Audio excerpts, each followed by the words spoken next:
Farah khawatir dengan keadaan pegawainya Novia. Sudah 1 jam lebih tapi Aryon belum juga kembali membawa Novia ke toko. Belum balik juga ya?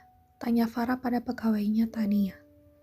Tania tampak memegang perutnya yang mulai membuncit. Kini ia sudah memasuki kehamilan 5 bulan. Matanya celingukan menoleh ke kanan dan ke kiri. Berharap Novia segera datang bersama Aryon. Belum, Bu. Apa tidak sebaiknya Bu Farah menghubungi teman ibu itu? Tania memberi ide. Betul, Bu. Coba hubungi dulu teman ibu itu, kata Nita menimpali. Iya benar, harusnya saya telepon dia. Baru saja Farah hendak mengambil gawainya. Tapi suara deru mobil terdengar di depan toko. Cepat-cepat Nita dan Tania menghampiri mobil tersebut. Terlihat Aryon yang turun duluan dari dalam mobil. Kemudian ia membukakan pintu untuk Novia. Perlahan laki-laki itu membantu Novia untuk turun dari mobilnya dan memapahnya masuk ke dalam toko. Gimana keadaan kamu, Nov? Tanya Nita. Gak apa-apa kok, cuma luka sedikit, jawab Novia. Farah langsung mendekat dengan wajah khawatir. Novia, kamu gak apa-apa. Lutut kamu gimana? Ada beberapa kerikil kecil yang masuk ke dalam kulit di lututnya.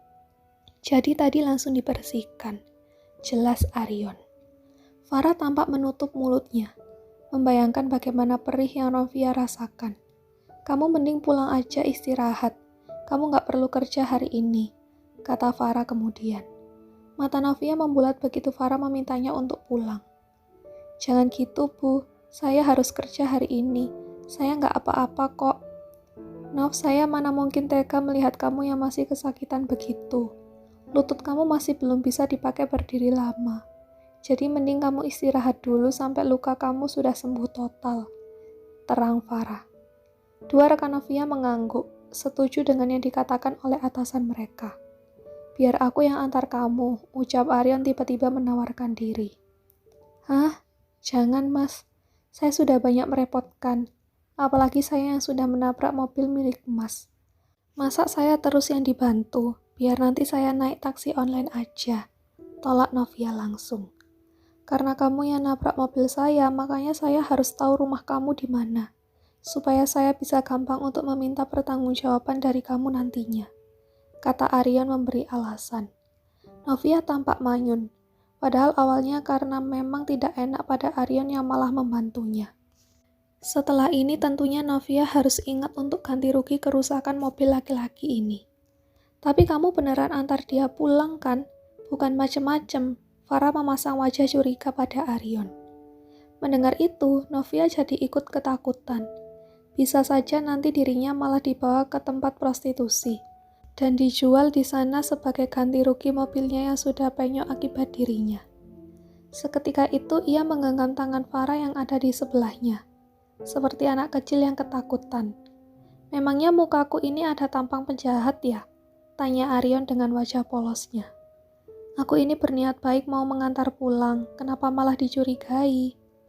Jaga-jaga aja, mana tahu niatan orang kan, jawab Farah. Ia lantas beralih ke Novia. Gimana, mau pulang bareng Aryon? Jangan khawatir, kalau Aryon macam-macam kamu tinggal telepon saya saja. Novia menatap ke arah Aryon dengan takut-takut. Masih segan dengan laki-laki ini karena sudah dibantu tadi. Kalau Aryon orang jahat, tentunya tadi tak mungkin dengan sikap membawanya untuk ke klinik. Dan bahkan Aryonlah yang membiayai semua tagihan untuk berobat di klinik barusan. Kalau kamu ragu dan takut, ya sudah mending tidak usah. Nanti biar saya yang carikan taksi online. Aryon langsung meraih gawainya untuk memesan taksi online. Nggak usah mas, tolak Novia. Kalau gitu biar saya pulang sama mas aja, kata Novia langsung. Gak apa-apa mas tahu rumah saya. supaya Mas percaya kalau saya akan tanggung jawab dengan mobil Mas yang peyok itu. Seulas senyum terukir di bibir Arion. Nah, dari tadi dong, tenang aja, saya nggak akan macem-macem. Kamu pasti sampai di rumah dengan aman sentosa. Sekalian saya balik ke kantor juga. Arion tampak melirik arloji di tangannya. Ayo kita berangkat. Novia mengangguk lalu beralih ke Farah. Bu, apa ibu yakin nyuruh saya pulang? Tanya Novia lagi untuk memastikan. Ya ampun Nov, pakai tanya lagi. Lihat kondisi kamu yang seperti ini. Masa saya tega nyuruh kamu kerja? Pokoknya kamu pulang dan istirahat biar cepat membaik. Setelah kamu sudah sembuh total, baru saya kasih izin untuk kerja lagi, oke? Ujar Farah sambil memandang lekat ke anak buahnya itu. Mata Novia mulai berkaca-kaca. Urusan begini Novia memang paling cepat terharu. Baginya Farah adalah atasan yang sangat baik. Sering membantunya saat kesusahan. Makasih banyak Bu, Ibu baik banget sama saya. Hiks. Tak terasa Novia malah sudah meneteskan air matanya. Udah jangan nangis, pokoknya kamu sembuhin dulu tangan sama lutut kamu. Novia mengangguk sambil menghapus air matanya. Mau berangkat sekarang? Tanya Arion pada Novia. Novia mengangguk, lalu beralih pada Farah lagi. Bu, saya pamit dulu kalau begitu. Sekali lagi terima kasih Bu, kata Novia. Farah mengangguk dan mengizinkan Novia untuk pulang. Arion kembali membantu Novia sambil memapahnya menuju ke mobil. Teman Bu Farah itu baik sekali ya. Padahal mobil dia yang ditabrak, tapi malah dia yang menolong Novia. Kalau saya punya mobil mahal begitu, terus ditabrak orang tiba-tiba, jelas saya sudah mencak-mencak deh Bu, kata Nita sambil menatap mobil Arion yang kian menjauh dari pandangan. Dia memang orang baik kok, bahkan terlalu baik. Sampai-sampai dimanfaatkan oleh mantan pacarnya. Jawab Farah sambil menghela napasnya dengan kasar. Nita tampak membulatkan bibirnya mendengar kata-kata Farah. Itu teman Bu Farah yang pernah kesini kan? Yang waktu itu ibu beri cincin gratis? Tanya Tania. Iya, waktu itu pekerjaan dia cuma seorang supir. Sekarang kamu lihat sendiri bagaimana penampilannya. Asal kalian tahu, dia sekarang sudah jadi pemimpin perusahaan transportasi, dan bahkan punya travel agent juga. Dunia bisa secepat itu berputar ya, terang Farah. Nita dan Tania yang mendengarkan itu tampak takjub juga.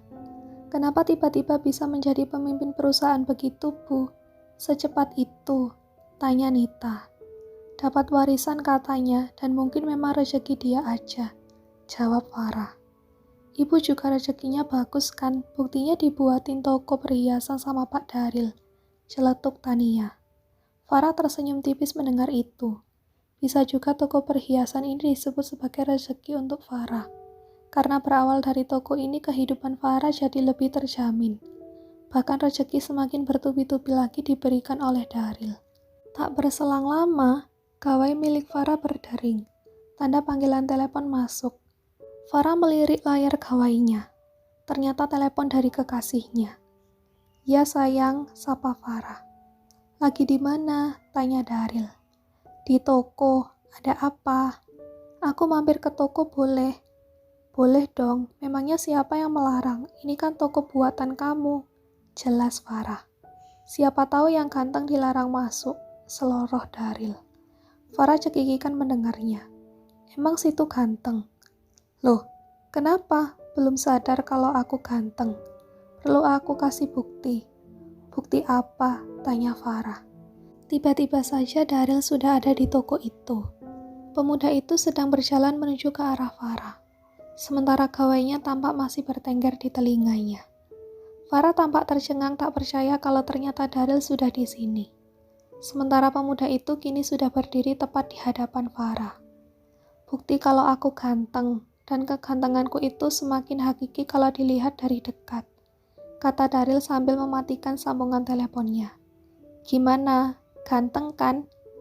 Farah tersenyum melihat kekasihnya yang selalu menunjukkan sikap narsistiknya. Tapi memang Daril terlihat lebih tampan saat memakai jas kerja. Farah suka dengan gaya rambut Daril yang klimis rapi khusus ke kantor itu. Ia tampak jauh lebih berwibawa saat begini. Iya ganteng deh, jawab Farah. Gak ikhlas banget bilangnya, keluh Daryl. Ganteng sayangku, Farah dengan gemas mencubit pipi Daryl. Sakit tahu, siapa nyuruh nyebelin. Padahal sudah sering aku kasih tahu, jangan cubit tapi cium. Farah melirik ke sekitar. Dua anak buahnya tampak senyum-senyum melihat kemesraan sepasang kekasih ini. Dilihatin sama mereka, malu tahu, ketus Farah pada Daryl. Daryl langsung berkacak pinggang. Siapa nama kalian? Sorry, saya lupa. Saya Tania, Pak. Saya Nita. Oke, Tania, Nita, tolong tutup mata kalian dulu. Saya mau melakukan adegan basah sama pacar saya. Perintah Daryl sambil memberi cadangan pada dua orang pegawai di toko itu. Tania dan Nita menurut. Mereka menutup mata mereka sambil sedikit mengintip dan masih senyum-senyum sendiri. Baru saja Daryl hendak memonyongkan bibirnya menuju ke Farah. Tiba-tiba ia ingat akan sesuatu. Tunggu. Kenapa pegawai kamu cuma 2 orang? Bukannya 3 orang ya? Iya, satunya lagi namanya Novia. Barusan ada sedikit kecelakaan, jadi dia terluka. Aku suruh dia untuk istirahat di rumah sampai sembuh dulu. Jelas Farah. Daryl menganggukkan kepalanya setelah mendapatkan jawaban dari Farah. Ia pun melanjutkan niatan awalnya untuk memberi ciuman pada Farah. Tapi baru saja hendak mendarat, tiba-tiba ada yang masuk ke dalam toko. Permisi, Farah dan Daryl spontan menoleh ke arah suara tersebut. Mata mereka dibuat terbelalak dengan kehadiran orang yang baru saja masuk ke toko itu.